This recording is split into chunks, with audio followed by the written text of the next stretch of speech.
Hello everyone, I'm Professor Ozan Örmeci for International Political Academy, or shortly known as UPA. I continue to make interviews with scholars and experts from Turkey and other countries. Today we have a distinguished guest from the United States. Professor Daniel Pipes is a well-known American scholar whose expertise comprises Middle Eastern politics, Islamic culture, as well as Islamic politics. Daniel Pipes is the president of the Middle East Forum and the publisher of its journal, Middle East Quarterly. Professor Pipes, it's an honor to meet you. Thank you so much. Thank you for the invitation. Professor Pipes, I'm a good reader of your articles since my college years, so I know how you are knowledgeable about Islamic culture. I sometimes, even when I think to myself, Professor Pipes knows more about Islam than our Muslim scholars whose expertise are not on Islam and politics. So I think your views are extremely important for us, and you are very well, I know that you are very influential over American conservative segments. And Professor Pipes, I would like to start with a more personal question. Since I'm a good reader of yours and I know how influential you are, uh, some Muslim Americans and Muslims from other countries criticize you because of your criticism towards Islamic movements, of course, and label you as anti-Muslim activist. So, do you think your position is being an anti-Muslim activist? And if not, why such accusations are directed against you? Thank you. I am not an anti-Muslim activist. I am an anti-Islamist or an anti-Islamism activist. I argue for now 25 years and more that radical Islam is the problem and moderate Islam is the solution. I'm not against Islam. I am against radical Islam. Now, the Islamists, of course, don't like that. So they say that I'm against Islam in general. This started in 1999 when the Council on American Islamic Relations, or CAIR, made this accusation of me. And it stuck. It has been my burden to have this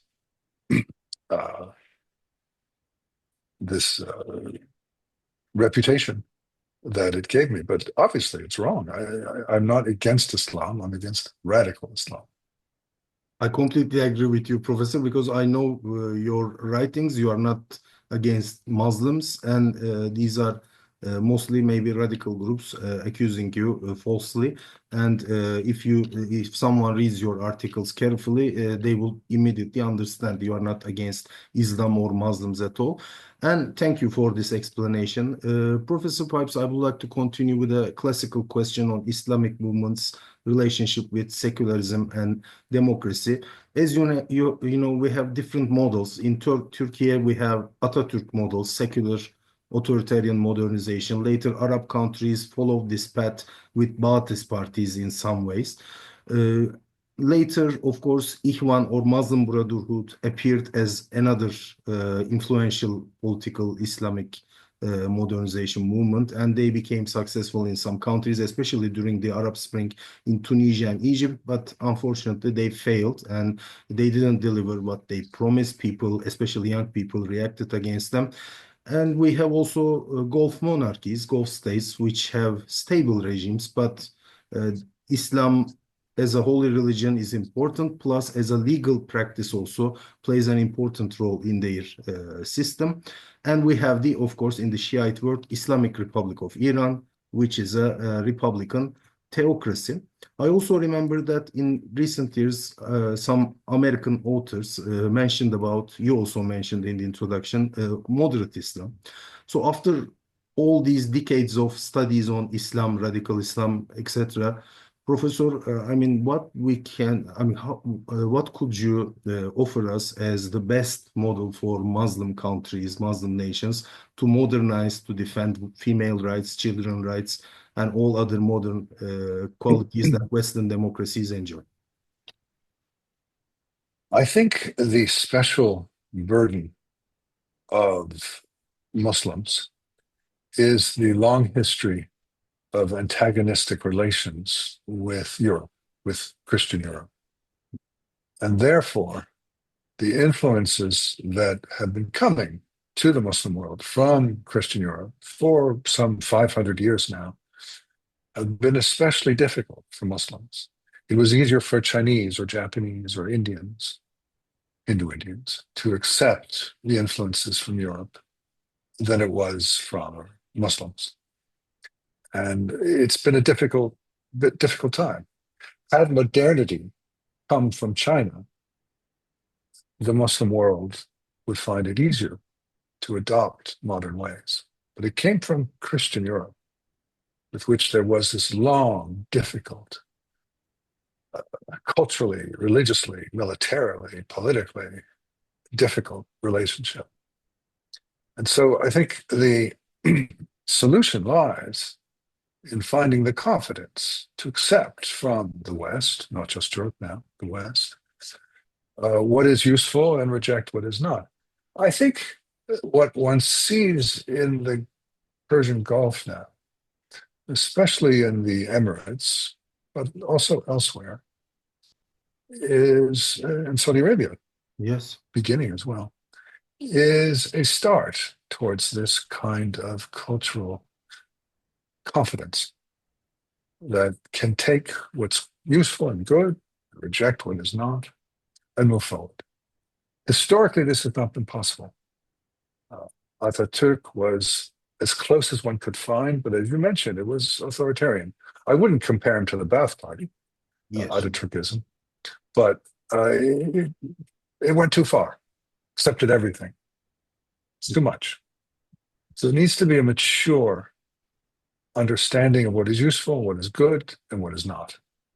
And I'm hoping that the Emirates and other related, rich, sophisticated countries will be able to begin this blending of the Western and the Islamic in a way that is useful, in a way that is strong, in a way that is mature, in a way that is stable, such as one sees, for example, in Japan.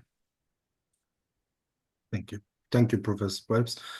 Professor Pipes, another question that I'm curious about is about US President Donald Trump. During his first presidency, President Trump imposed a ban of travel on some Muslim countries who were having civil wars and radical extremist movements.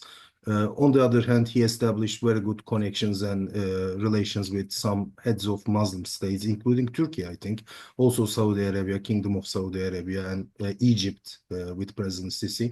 So he is a very popular figure with his original, unique style, etc. But on the other hand, he has, of course, has strong adherence to Christian values and maybe some fears about radical Islam. So, in your opinion, you in the past you wrote very controversial and interesting things about President Obama and other American presidents. And how do you think President Trump perceives Islam and Islamic world in general? Well, Mr. Trump is a impulsive and active individual who does things without thinking them through. He has a sense for what a certain segment of Americans want and is able to articulate it in a way that is unique, and therefore he is now twice president. He is not a scholar. He is not someone who has thought deeply about any of these issues. I think he has two levels of approach towards Islam and Muslims. One is immigration and the other is foreign policy. When it comes to immigration, he has an unarticulated wish to maintain the United States, its culture as it has been, as it was when he grew up and when I grew up. He doesn't want it to change. And he fears, and many others do too, that bringing in peoples from very different cultures, and in particular Islamic culture, will change the nature of the United States. It's not a crazy idea. immigrants bring with them their culture. They do not change that culture on arrival in a new country. So if you look, for example, in Europe, when sees changes underway, in a place like, say, Belgium, or where I am now presently in England, is you see changes. So there's a fear of the culture being changed, wanting to maintain the culture, the civilization as it is. This is a very strong force among more conservative, more nationalist Westerners. It Replacement theory, is right? not a strong force. Well, that's a little bit, no, not necessarily. It's not replacement theory. It's saying we want to keep our culture, our civilization as it is. In contrast, on the left, there's a general dislike of Western culture, seeing it as racist, fascist, imperialist, and being perfectly happy to have it replaced by other cultures. And so the left tends to be, not always, uh, eager to have immigrants, and the right tends to be reluctant. And Trump is expressing that reluctance. But the second level is foreign policy, where Mr. Trump has a very clear goal of making the United States as powerful as it can be, as powerful as it was when he was young. In the 1950s, there was no challenge to American economic, political, military power. Soviet Union didn't really try. It had an army, but not much else. It had weapons, but not much else. So he would like to return the United States to that preeminent position that it had. That's what he means by making America great again. Uh, that means working with others who are sympathetic, who are willing to invest in the United States, who are good trading partners. And he sees, he has a tendency to like strong men, be they princes or otherwise. And he has often expressed affection for strongmen rulers. He does not care for allies who he sees as not pulling their weight, for example, Germany or Europe in general. So uh, the three Muslim leaders you mentioned, Erdogan, Mohammed bin Salman, and Abdel Fattah al-Sisi, all fit into this strong man model that he likes. Thank you, Professor Pipes. Um, Turkish people aren't too knowledgeable about American Muslim, Professor Pipes, but probably you know this how they are doing in better than us. And in the past, in 60s, 70s, there were radical movements, Muslim nation, the Nation of Islam, and there were some radical Muslim groups who were not incorporated into the American system. But recently, if I'm not mistaken, in the last elections, there were two Muslim representatives from Democratic Party in the U.S. House of Representatives. And generally, as a working efficient democracy, the U.S. Doesn't have specific Muslim violence problem, well, if you look at from Turkey. So, what do you think about the situation of Muslim Americans? Are they doing fine? In the last elections, many of them voted for President Trump and Republican Party, by the way. What do you think about their integration into the system? Actually, there are three Muslim members of Congress. The Oh, third one doesn't have a Muslim name. It's Andre Carson, but he's Muslim. I didn't know this. And there was before that a fourth, Keith Ellison, but he left. So presently there are three. Carson is not as visible as the other two, Omar and Tlaib. Uh, the integration of Muslims in the United States is better than in Europe, but difficult. There is a persistent Islamist domination of the intellectual and cultural life. Many mosques excuse me, are run by Islamists. Many organizations, leading organizations, are Islamist. While Islamists are not the majority, excuse me, of Muslims in the United States, they are the most articulate, the most activist, the most visible, and also they make the news. Just earlier this month, there was an attack in New Orleans that killed several people by an Islamist. This violence and extremism is a problem. The Trump transition team planned to have an Islamist giving the benediction at the inauguration a few days ago. It didn't happen in the end, in part because of my organization's efforts, but that was the idea. So Islamism is a problem. It is the Islamists who are most visible and most powerful. What is needed is for non-Islamists to assert themselves and fight the Islamists and take the microphone away from them and denounce them and integrate themselves, their organizations, their culture into the American life. This is happening, but not as quickly and not as widely as should be the case. Thank you, Professor Pipes. Professor Pipes, people in Turkey, especially academic circles, are wondering about what President Trump might do about the ongoing crisis in Gaza. After the vicious October 7 attacks by Hamas towards Israeli citizens, Israel launched a very aggressive campaign, and that led to many civilian deaths in addition to Hamas militants. Unfortunately, this led to a deterioration in terms of Turkish-American relation and Israel's image in the Muslim world. But Abraham Accords still survive, and this could be even expanded. So what do you think about President Trump's potential actions in this second presidency? In that his first presidency, he came up with the deal of the century, which was not very spoken, unfortunately, in the Muslim world and in Turkey. It's very hard to predict Donald Trump.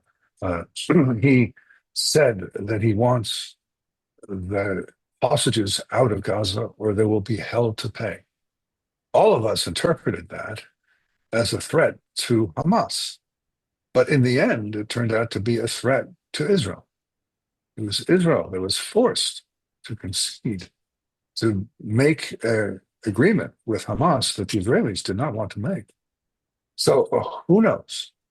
His chief advisors, being the new Secretary of State, Marco Rubio, being the National Security Advisor, Waltz, and likely the Secretary of Defense, Hegseth, are all very strongly supporting Israel against Hamas. But the president himself is unpredictable. And he has a Middle East envoy by the name of Stephen Witkoff, who nobody ever heard of 2 months ago. Yes. Who was the one who actually forced Netanyahu to make this agreement. It's a bit chaotic, unpredictable. I expect in the long term, the US government will support Israel. But who knows? Donald Trump, you really can't predict. I agree with you, Professor. And maybe another question, one last question, Professor, maybe about Syria. Probably you have deeper understanding of what has happened and what is going on there. But unexpectedly, HTŞ forces, established a new regime. President Assad fled to Moscow, and in the new era, it's at the beginning, it seems like Turkey and Israel were very supportive of the transition period. Especially in Turkey, there were some even open support given to new regime. But there are also risks, obviously, for Turkey, especially concerning the Kurdish secessionist forces in northeast of the country. So U.S. is still the dominant power in many ways, and U.S. Actions are very important for the region. So what do you think Republican Party and President Trump administration could do about a solution in Syria? Well, so far, the new administration has not indicated its plans for Syria. I would argue with you on one point. I don't think the Israelis were particularly eager to see the overthrow of Bashar al-Assad. They preferred the devil they knew to the devil they don't know. They had no affection in any way for Assad, but there was a certain stability, not within Syria, but in Syrian-Israeli relations, and the Israelis were content with that. There's now both fear and hope in Israel, more of the fear than the hope, I think. But they were not part of the overthrow, in contrast to Turkey, which clearly supported HTS and other forces. What can the United States do? It can do a lot. I think the State Department has been watching for now a month and a half closely at Ahmed al-Shara, the head of the HTS, the head of Syrian government,